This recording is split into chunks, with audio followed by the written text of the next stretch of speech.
প্রধানমন্ত্রী তারেক রহমান সাহেবের ভারত সফর নিয়ে ভারত বাংলাদেশের সম্পর্ক ক্রমশ জটিল হয়ে পড়েছে।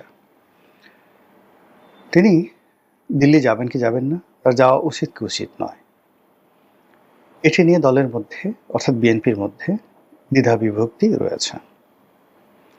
যারা সোশ্যাল ইনফ্লুয়েন্সার রয়েছেন প্রায় সবাই তারেক রহমান সাহেব যেন দিল্লিতে না যান, এবং তিনি দিল্লিতে গেলে নানা রকম দুর্ঘটনা ঘটবে, নানা রকম বিপত্তি ঘটবে, এটা তার জন্য ভালো হবে না, এই ধরনের নানা রকম প্রচার এবং প্রোপাগান্ডা দেশে এবং দেশের বাইরে থেকে চালানো হচ্ছে।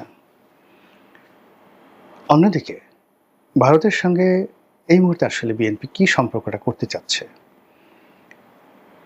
সেটি কি দেশের স্বার্থ কতটুকু, দলের স্বার্থ, বিএনপির যে ব্যক্তিগত দলের স্বার্থ কতটুকু, এবং তারেক রহমান সাহেবের যে ডিজায়ার, উইল ফোর্স, সেটা কতটুকু, এটা আমরা বুঝতে পারছি না। যে দুটো বিষয় এই মুহূর্তে সামনে আনা হচ্ছে, একটা হলো শেখ হাসিনার প্রত্যার্পণ বা শেখ হাসিনাকে বাংলাদেশের নিকট হস্তান্তর করা, আরেকটি হলো উসমান হাদির যারা হত্যাকারী তাদেরকে বাংলাদেশের হাতে ফেরত দেওয়া। এই দুটো বিষয় মূলত জামাত এবং এনসিপির দাবি এবং প্রোপাগান্ডা।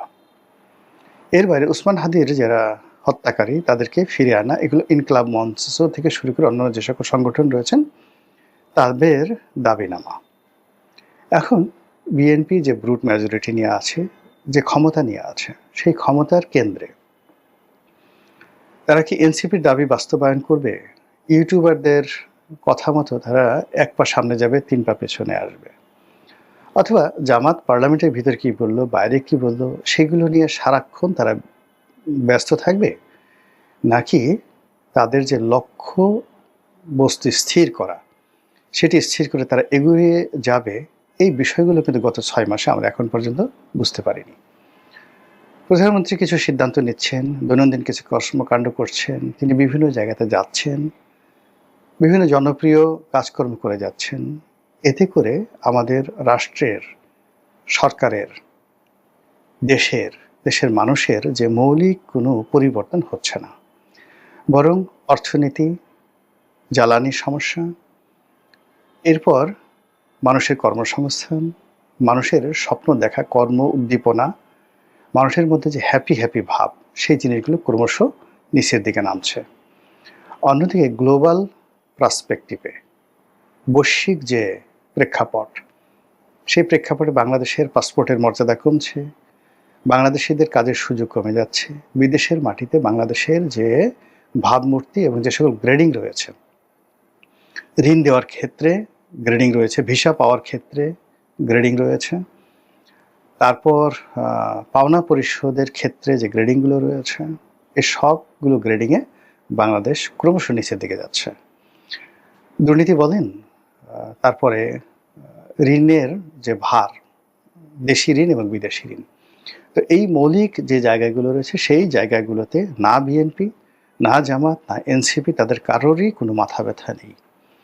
তারা কোথায় তালি পাওয়া যাবে, আর কোথায় কাউকে উলঙ্গ করা যাবে, কোথায় কাউকে বেইজ্জতি করা যাবে, কার বেডরুমে, মানে মানুষের পেটের মধ্যে যে খাবার নেই, পরনে যে বস্ত্র নেই, সারা বাংলাদেশের সব জায়গাতে আমরা কোনো ঘরের খবর রাখতে পারছি না। দিনের আলোতে যে কত কিছু হচ্ছে সেগুলো খবর রাখতে পারছি না, কিন্তু কোন এমপি কোন হোটেলে গিয়ে তার কোন বান্ধবীর সাথে কি করছেন, এটা জানার জন্য, এই দৃশ্য দেখার জন্য এবং এই দৃশ্য ধরার জন্য রীতিমতো সরকারি প্রশাসন, সরকার যন্ত্র এবং রাজনৈতিক নেতা কর্মীরা হন্যে হয়ে, আপনি যদি বলেন এটাকে পাগলা কুকুরের মতো এরা ছুটছে। সাভার, গাজীপুর, এরপর নারায়ণগঞ্জ, এই হোটেলগুলোতে, কক্সবাজার, পাইকারি হারে পতিতাবৃত্তি বেড়ে গেছে। একটা বিভিন্ন হোটেলে তারা অপারেশন চালাচ্ছে, ডিবির লোক, একটা হোটেলে প্রত্যেকটা রুমে মাদক ভরা, নারী ভরা, পুরুষ ভরা। আচ্ছা, এগুলো ধরছে এবং বাস্তবে ধরার পর দেখা গেল যে অনেক নারী এই প্রথম হোটেলে আসছে। এবং নারীদের সেই যে কান্না, সেই কান্নায় মানে যাকে বলা হয় আকাশ বাতাস প্রকম্পিত। কেউ একবার ভাবছে না যে এই মেয়েটা এই প্রথম কেন আসলো, কেন একটা হোটেলের সবগুলো রুমের মধ্যে এই ধরনের কর্মকাণ্ড পতিতাবৃত্তি হঠাৎ করে বেড়ে গেল, কেন স্পা হাউসগুলোতে এই পতিতাবৃত্তি হচ্ছে ঢাকা শহরে, যেটা আগে কখনো হয়নি। মূল কারণ অভাব, চাকরি নেই, ঘরে খাবার নেই, নারী ঘরে যে শিশুটা রেখে আসছে তার দুধ নেই, ফলে সে দেহ বিক্রি করে তাকে তার সন্তানের খুন্দিবৃত্তি তাকে পূর্ণ করতে হচ্ছে। স্বামী অসুস্থ, হাসপাতালে ক্যান্সার রোগের চিকিৎসা, গত মাসে চাকরি হারিয়েছে, চাকরি হারানোর পর সে স্ট্রোক করেছে, ঘরে খাবার নেই। এই নারী দেহ বিক্রি করার জন্য রাস্তায় বের হয়েছে। খুঁজে গিয়ে দেখেন, প্রত্যেকটা পতিতালয়ের ইতিহাস গিয়ে দেখেন, কেউ ঢং করে সং করে এই অপকর্ম করতে আসে না। 2 নম্বর হলো যে সমস্ত ছেলেরা এখানে যাচ্ছে এই যৌনতার জন্য যাচ্ছে, তারা স্বাভাবিক অবস্থায় কেউ যৌনতাতে যায় না। ফ্রাস্ট্রেশন, বাড়ির টাকা চুরি করে ঘরের অশান্তি দূর করার জন্য এই পাল্লা দিয়ে একটা তরুণ সম্প্রদায়, বিপদগামী একটা শ্রেণী, মানে একটা সমাজে যখন সবচেয়ে পচন শুরু হয়ে যায়, অভাব শুরু হয়ে যায়, তখন সেখানে পতিতাবৃত্তি শুরু হয়ে যায়। আপনারা হযরত আইয়ুব আলাইহিস সালামের কাহিনী জানেন না, যে তার স্ত্রী বনের ধারে তার মানে ঘা হয়ে গেছে সারা শরীরে, গ্রামবাসী তাড়িয়ে দিয়েছে, তার স্ত্রীকে কেউ কাজ দেয় না, না খেয়ে আছে, স্ত্রীও না খাওয়া, স্বামী তো না খাওয়া। সাহায্য চাইতে গেছে, এক ভদ্রলোক বলল তোমাকে দেহ দান করতে হবে। তো বললো যে আমি এটা পারবো না, আমার স্বামীর অনুমতি ছাড়া পারবো না। তো বললো তোমার স্বামীর অনুমতি নিয়ে আসো, আমি এছাড়া দেবো না। নবীর স্ত্রী, এটি কি আপনারা জানেন না?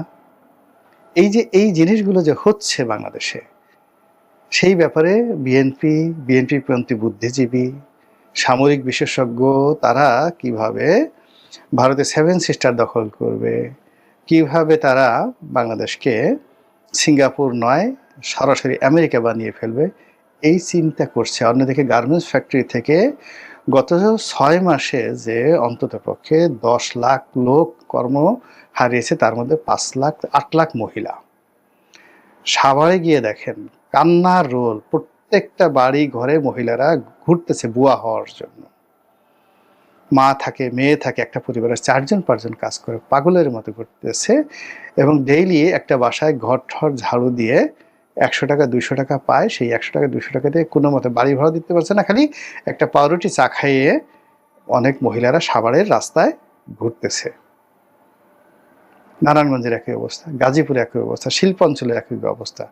এখন এই মহিলাগুলো যাদের ধরেন দেহ বিক্রি করার একটু সুযোগ আছে, সে 1 দিন 2 দিন 3 দিন কয়দিন না খেয়ে থাকবে বলেন? আপনি পারবেন? আপনিও তো পারবেন না, ছেলেরাও পারবে না। পেটের ক্ষুধার কাছে কোনো কিছু থাকে না। এই ক্ষুধার যন্ত্রণায় যে হোটেলগুলো ভরে গেছে, এটা অনুভব না করে পুলিশের কর্মকর্তা, স্থানীয় মাস্তান, রাজনৈতিক কর্মীরা ওখানে ঝাঁপিয়ে পড়তেছে। তারা এই মেয়ের উলঙ্গপনা দেখবে, এই মেয়ের মুখের ছবি তুলবে, তাকে মারধর করবে, তার কাছ থেকে, ছেলের কাছ থেকে ওই শেষ সম্বলটুকু যারা ওখানে কাস্টমার খরিদ্দার হিসেবে গেছে তাদের কাছে টাকা আদায় করবে। এটা ব্যবসা চলে পুরো ইন্টারনেটে, ডেইলি কোটি কোটি ভিউ হচ্ছে। একইভাবে কোন জামাত নেতা কোন লোকের বাসায় গেল, এটা বিএনপি লোক প্রচার করতেছে। বিএনপির কোন লোক গিয়া কোন বাসায় গিয়া যুবদল ছাত্রদলের ছেলে এইভাবে যৌনতা করতে গিয়ে ধরা পড়লো। মানে আমাদের দেশে যেখানে এরকম মেজর সমস্যা, সেই সমস্যাগুলো যেখানে রাষ্ট্র, সরকার প্রধান স্ট্রিক্টলি সেই বিষয়গুলো নিয়ে থাকবে, সেই মৌলিক বিষয়গুলো বাদ দিয়ে যখনই 99.99% মানুষ এই ধরনের বিষয়গুলো নিয়ে জড়িত হয়ে যায়, তখন সেখানে দুর্ভিক্ষ ছাড়া, সরকার পরিবর্তন ছাড়া, জনযুদ্ধ ছাড়া, একটা সিরিয়া হওয়া ছাড়া, একটি ইরাক হওয়া ছাড়া, একটি লিবিয়া হওয়া ছাড়া সেখানে আর অন্য কোনো উপায় থাকে না। যেটা বলছিলাম, ভারতের তারেক রহমান সাহেবের যাওয়া, এখন এই যাওয়া নিয়ে সরকারের পক্ষ থেকে কোনো কনক্রিট সিদ্ধান্ত নেই যে ইয়েস উই মাস্ট গো, আমরা যাব, যে যাই বলুক না কেন আমাদের যাওয়া দরকার, আমাদের গঙ্গার পানি দরকার, আমাদের ডিজেল দরকার, আমাদের বিদ্যুৎ দরকার, আদানি থেকে বিদ্যুৎ দরকার, আরও বিদ্যুৎ দরকার, আমাদের ডিজেল দরকার, গন্ডার পানি দরকার, এবং এই মুহূর্তে ভারতের লোন দরকার, সব কিছু দরকার। অন্য কোনো দেশ আমাদেরকে এই মুহূর্তে দেবে না, আমরা যাবো সেখানে। কে কী বললো না বললো সেটা পরের ব্যাপার। অথবা আমরা যাব না, আমরা দেখবো ডক্টর মোহাম্মদ ইউনূসের মতো আমরা দেখবো, দেখি কি হয়, মরে যাবো, না খেয়ে মরবো, ঘাস খেয়ে মরবো, তবু আমরা ভারত যাব না। সরকার কথা বলছে না, কথা না বলে তারা একটার পর একটা যে সিদ্ধান্ত নিচ্ছে বা চুপ থাকছে বা যা কিছু করছে, এতে করে দেশের সমস্যা বাড়ছে এবং সরকার ক্রমশ আন্তর্জাতিক অঙ্গনে অবিশ্বস্ত হয়ে পড়ছে।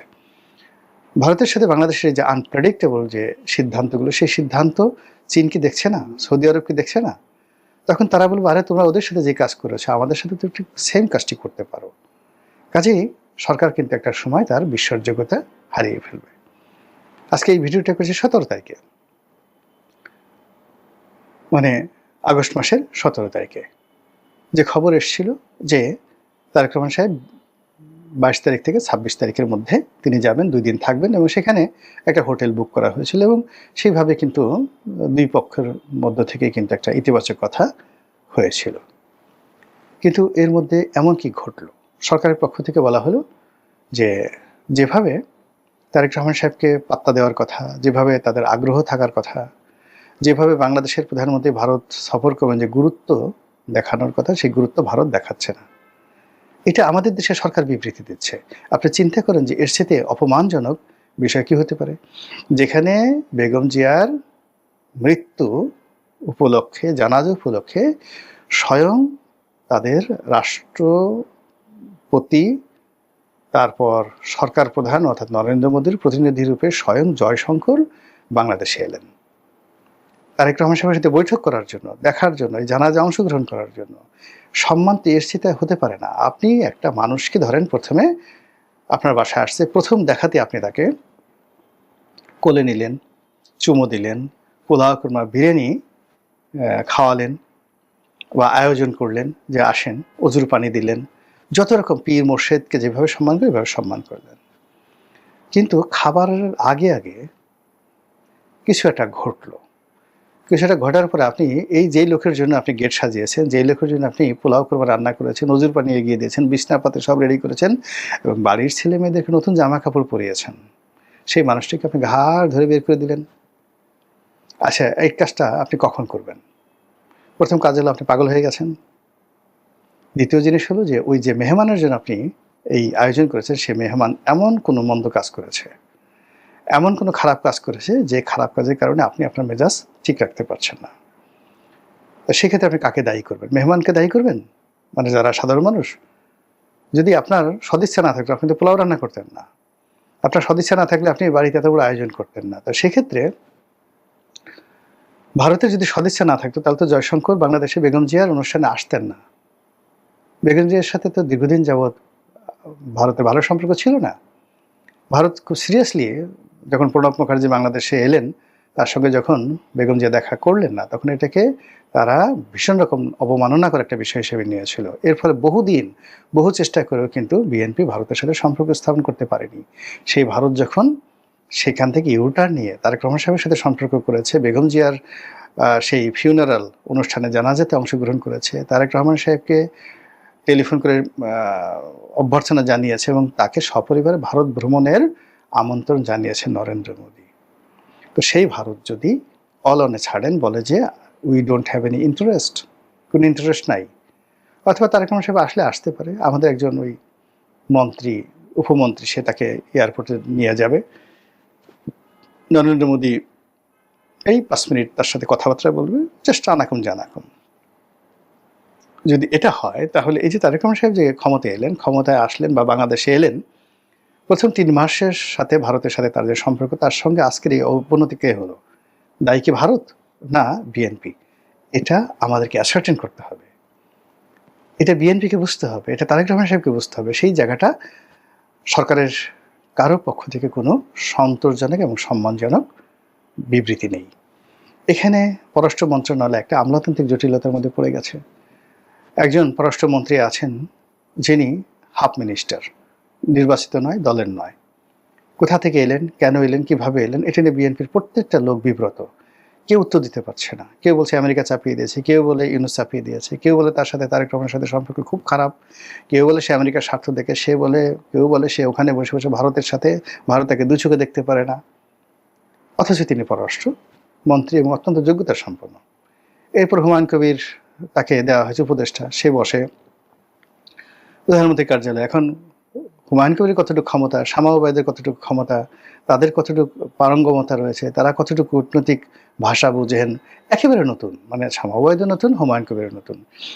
এখন তারা মানে এরকম বাংলাদেশের মতো একটা 18 কোটি মানুষের একটা রাষ্ট্র, যেখানে আর কয়দিন পরে আমাদের ইকোনমি $1 ট্রিলিয়ন ইকোনমি হয়ে যাবে, এরকম একটা ইকোনমিতে পররাষ্ট্র মন্ত্রণালয়ের একজন হাফ মিনিস্টার আর বাকি একজন উপদেষ্টা আর একজন প্রতিমন্ত্রী, যারা কিনা নবীন, একেবারে নবীন, শিক্ষানবিশ, স্টিল তাদের ড্রেস কোড, তাদের ইংরেজি বলা, তাদের ড্রেস কোড, তাদের হাসি, তাদের কোনো কিছুই not up to the mark.